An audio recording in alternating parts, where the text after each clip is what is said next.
that just shows that most people are really good and kind people.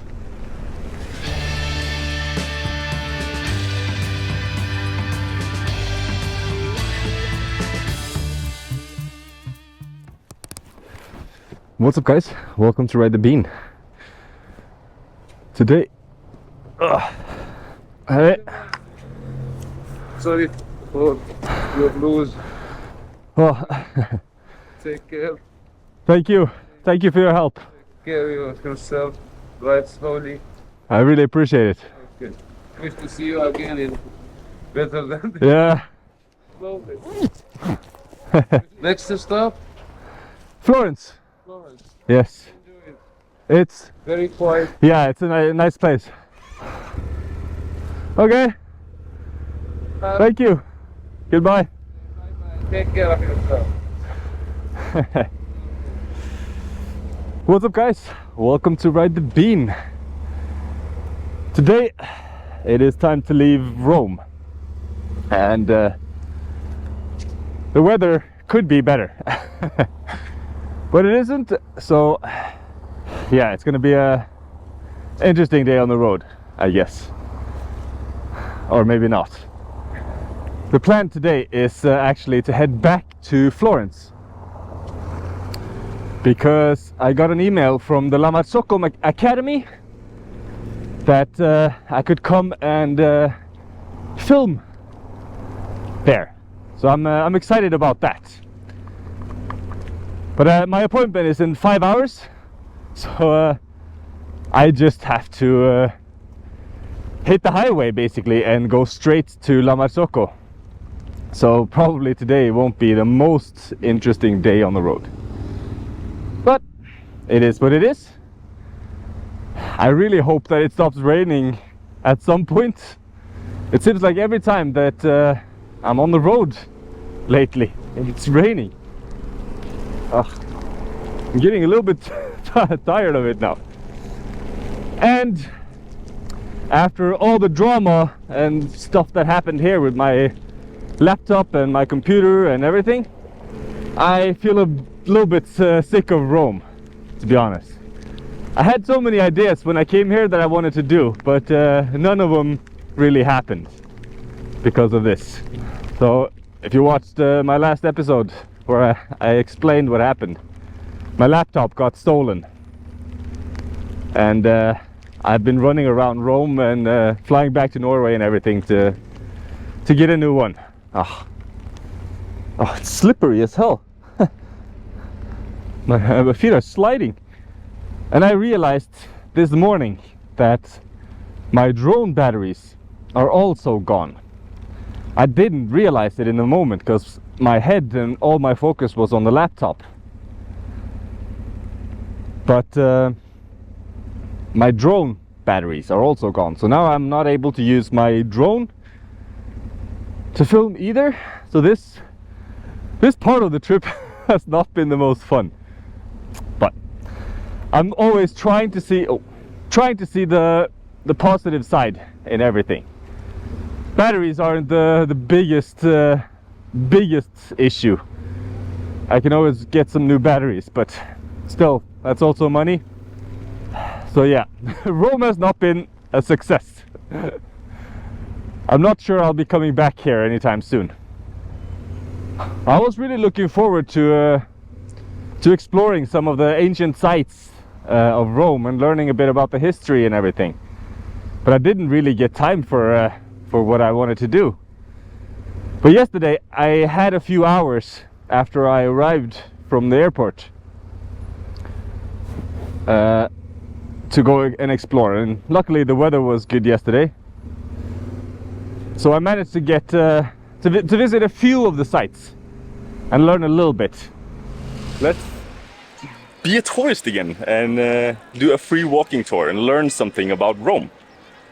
That's going to be interesting. If there's any place there is something to learn, then it's here.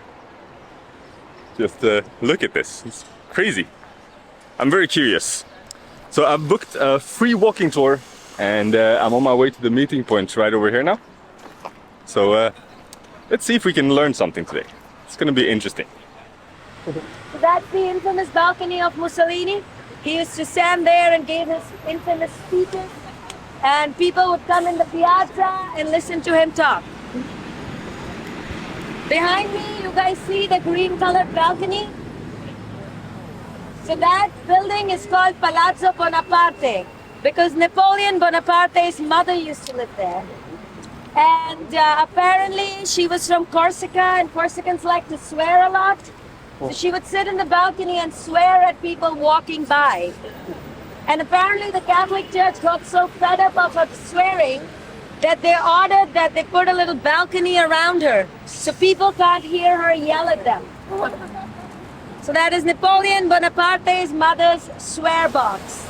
This is the Trevi Fountain, most famous fountain in the world probably. It was built in the 1700s, and the two horses here are symbols of the calming and volatile nature of water. So one of the horses is very aggressive, symbolizing the destructive nature of water, and the other one is very calm, symbolizing the healing properties, and the life-giving properties of water, and calming properties. The water from this fountain is much more interesting than the fountain itself, I find, or the source of the water, because the source of the water is about 90 kilometers away from Rome, where there's a little spring. And back in the days, the Roman army was coming back to Rome after a big battle that they had won, but they were almost dying of thirst. And so about 90 kilometers from Rome, they just gave up. They had no more water, and they couldn't keep marching. When this little girl that lived in the area came and said she could help them find water, so she brought them to this spring, and they could bathe and drink and fill up. And to commemorate her, and to preserve her memory, the emperor built an aqueduct leading from the spring down into Rome, because it was an area of Rome that did not have water at the time. One of the traditions there is you throw a coin over your left shoulder into the fountain. Because this fountain, the name of it is basically the meeting point of the three streets, Trevi. And these roads were only used by people leaving Rome, so were travelers or soldiers usually. And when leaving Rome back in the day, it was not guaranteed that you would come back. So the idea was, if you throw coins into a fountain, Rome is in your debts, and so Rome will protect you. And then it has evolved to more of a love thing.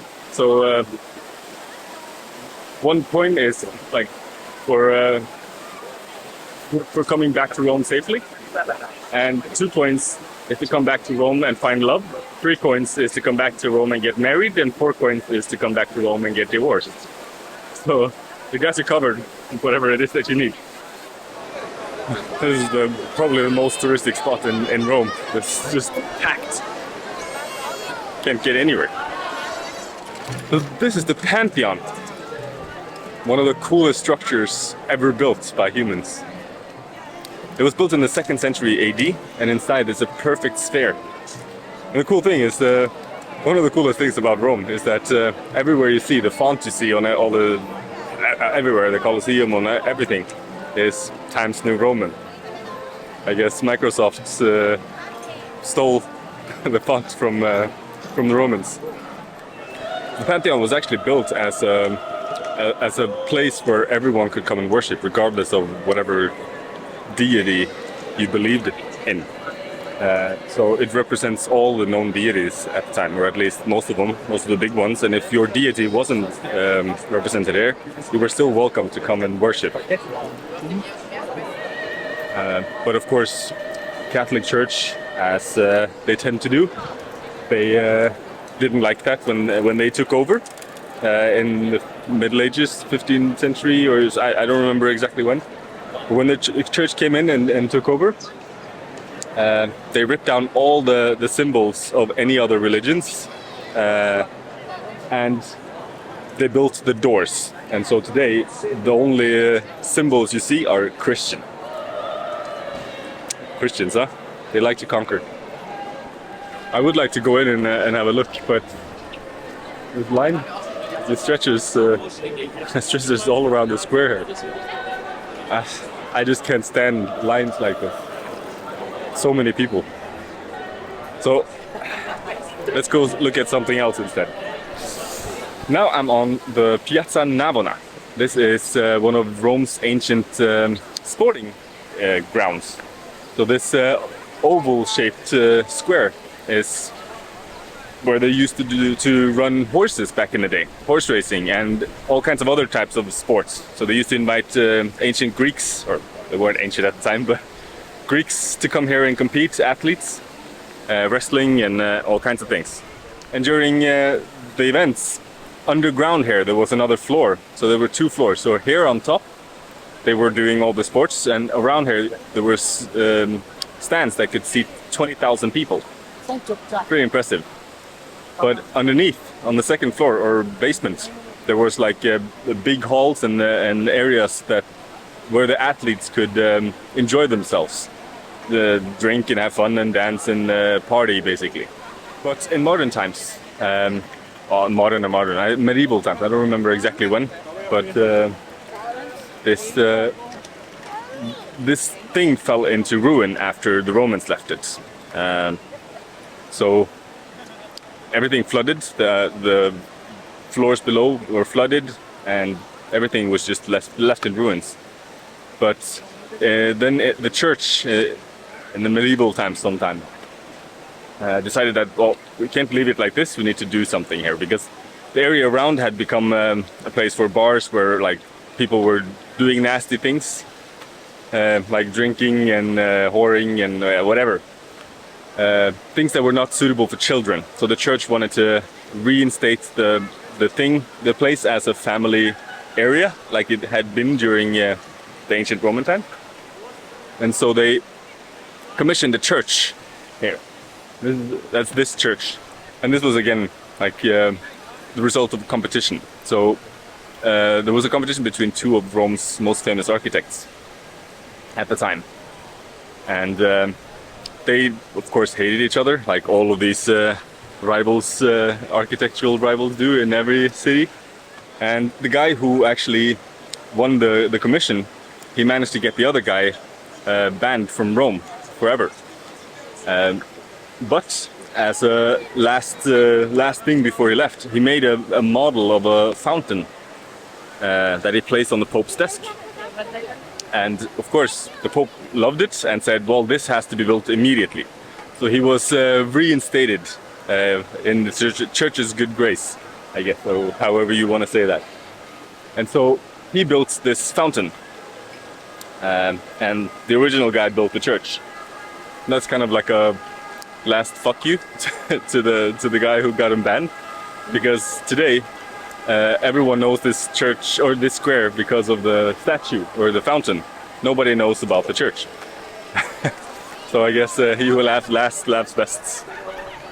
So this fountain represents the four major rivers of the world, represented by continents. Because at the time they only had 4 continents, or knew about 4 continents. And so it's the Amazon in the Americas, it's the Nile in Africa, I think the Danube in Europe, and Ganges in India. This one is a bit cool. Because of the rivalry between the two architects, the guy who made the fountain, he finished it 2 years before the facade of the church was finished. And so this last guy, he's like putting up his hand in front of his face as a sort of a gesture that he doesn't want to look at the facade of the church, or he's afraid that it's going to fall down. So it's like another last little fuck you to the original architect of the church. What the hell is this? Look at this line to get into the St. Peter's Basilica in the Vatican. The story of how the Vatican became its own country is kind of interesting. So when in the mid 1800s, I don't remember the exact date, but the guy who unified Italy, he marched from the north because he was in Torino, and he was marching south to unify the country so that southern Italy would also become part of the Italian kingdom. who was the first king of Italy. Rome was protected by the church's army, and around this time, the soldiers were fighting somewhere else. So the king just marched south and took over Rome. But the Vatican, of course, didn't like that, and people were still religious. So they struck a deal saying that the Vatican would become its own independent state that was not under Italian law. That way, they could do this and claim Rome as the capital of Italy, but the Vatican remained its own state with its own rules and its own traditions and everything. But before that deal was officially struck, Florence was the capital of Italy. So for a few years, Florence was the capital. And the big dome in Florence, the big cathedral, at the time it was not finished. It didn't look that pretty with like ornaments and stuff like that. But since it became the capital, they figured out that they needed to make it look beautiful. So that is why the dome in Florence looks the way it does today as well. Interesting. The history of Italy is very fascinating. Looks like they're about to film a movie here or something. They're blocking off the central square. Okay, so I should have had a camera like this on my bike. That would be cool. And I also managed to visit 2 coffee shops here. So I did get to do a little bit, but not even half of what I wanted to do. This is part of the one of the old aqueducts, old ruins. Yeah, I ended up in the middle of rush hour traffic. Lovely. Rome is a very noisy city. I don't really enjoy being here. Like Florence is also busy and with lots of tourists and lots of things happening, but Rome is just extremely noisy. There's sirens every 2 minutes, all night long and all day long, everywhere you go. And it's quite like dirty. There's a lot of trash and stuff on the streets here compared to Florence, for example. How long is it going to take me to get out of this place? Well, the guy who paid for the room for the guy who stole my computer and my hard drive, he felt really, really bad. So yesterday he told me to come to his work, and he bought a new hard drive for me, which was really kind of him. This man, Amir was his name. He didn't really have much, but he's a really, really good person. That's why he paid for the guy and helped him out too. And he felt so bad for for causing the loss of my laptop and my work and everything. So he said the least he could do was get me a new hard drive. You know, it didn't replace the work, but it was a very nice gesture, and I really, really, really appreciated that. And he gave me a few euros, the few euros that he had. I kind of felt bad for taking it because I know he didn't have a lot either. But also, I don't know. It's a tricky situation. I don't really have a lot. I'm running very low on money now, so I kind of need all the money that I can get if I am to make it to Turkey and home. But that just shows that most people are really good and kind people.